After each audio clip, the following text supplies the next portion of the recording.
Hello, welcome to today's video. We're going to go over the Frostgrave 2nd edition changes they made to the Summoner School of Magic.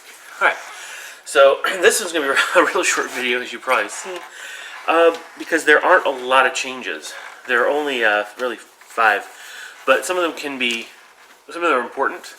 Now, the first one is they changed the name of the Bind Demon spell to Control Demon. It's just wording, okay? So in the other supplements, wherever they refer to the spell as Bind Demon, it now means Control Demon. They're interchangeable. And it's all semantics at that point. However, there is one addition that's been added to that spell. Like the other mind-controlling type spells, like Mind Control, Control Construct, Animal Control, all that kind of stuff. This one is now one that you can also cancel.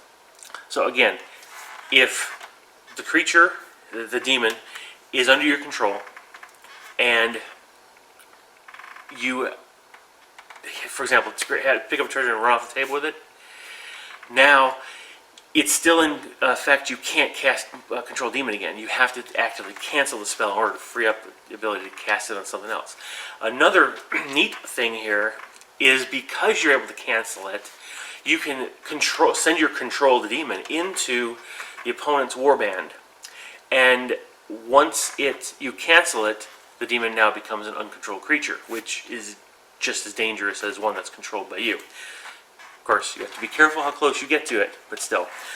Now, the way when a control cancels, when you cancel Control Demon, that you have to spend an action on it. So you'll have to move, and then you either cast a spell or you cancel the spell, the Control Demon spell. So it's not something you can automatically cancel at the end of the turn like another spell we previously discussed. Okay, so simple change there, pretty good. Leap actually has a clarification and a slight change to it. They clarify the leap has to be in a straight line. It cannot curve around corners. Okay, I haven't seen that done in our game our gaming group, but I guess some have tried to do it that way. It can only be in a straight line, and it's still the same distance. I believe it's 10-inch leap. Yeah, 10-inch leap. However, it can only be 5 inches. The leap can only be 5 inches if the soldier is carrying a treasure. Okay, so it actually makes it a little hard to escape with the treasure, because I've seen that. That's one of the best ways to use the leap spell, especially in our particular group, is you cast that, you send the guy 10 inches away, and he's basically after a 10-inch leap, he's pretty much out of the fray. So, but here it's only 5 if he's carrying a treasure, so it keeps the treasure a little more vulnerable a little longer. Okay, Plague of Insects.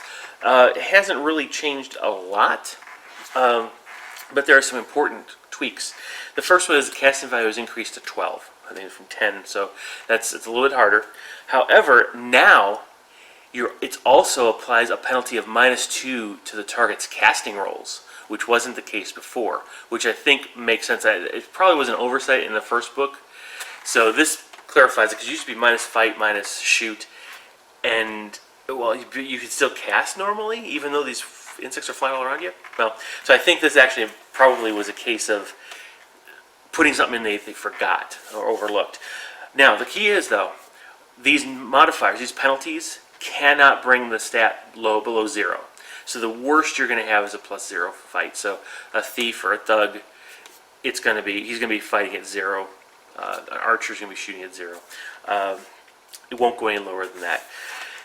Now, what's interesting here is large creatures, undead, and constructs are immune now. That is a change, especially the large creature part, and that's going to make it difficult to really get in the way of some of the things like the frost giants, and bears, and those types of things that are fairly threatening and large. You can't use this spell on them. Constructs, it makes sense. Undead makes sense. They're not going to really care. Heck, some of the zombies have flies on them anyway. All right. Now, the last one that we're going to cover is Possess. This one has quite a few changes just in the way Possess has been implemented now. The biggest change for Possess, just on the face of it, is the fact that it's now +1 armor instead of +2, which kind of makes sense, because since a lot of your soldiers already can have high armor, and it's a quick thing to give them enchanted weapon or items to boost the armor value, or spells to improve the armor value. Having a +2 armor isn't really going to do much. So +1, otherwise you possibly could waste it.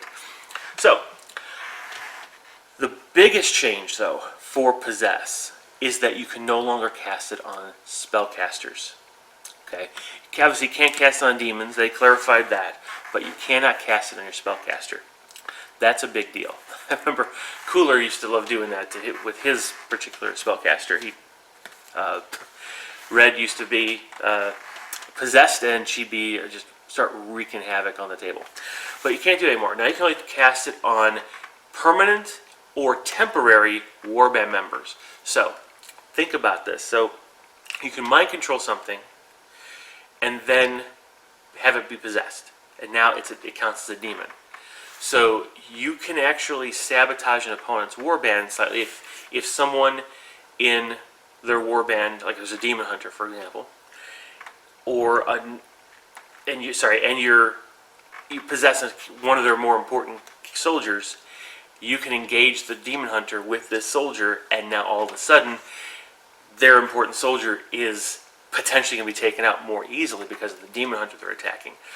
Just one of those things that could be a kind of an interesting narrative when it comes to playing on the table. So that's one of the biggest things that changes with the spell. But there's also something else they kind of added in, and that is the character that is possessed cannot be part of any group activation. They have to activate in the soldier phase. So there is a little bit of a I don't want to call it a nerf because it's not, but it kind of limits the power a little bit of that particular spell in a good way, so that this is basically an ally. Your warband member here is an ally, as less than he is a actual minion that you're commanding, right? He's kind of controlled by demons. So now you've got a situation where you've got a little bit of control over this creature, but not as much as you normally would. Kind of makes sense narratively. So those are the only changes to the summoning school. Not a whole lot. Some of those can be profound, but I think it's some pretty good tweaks. So I hope that was enlightening. If you like your summoner, you're probably not going to be too upset about any of these changes. At least I don't think so. But go ahead and comment below. Let me hear your perspective. And until then, I'll see you in the next video. Bye-bye.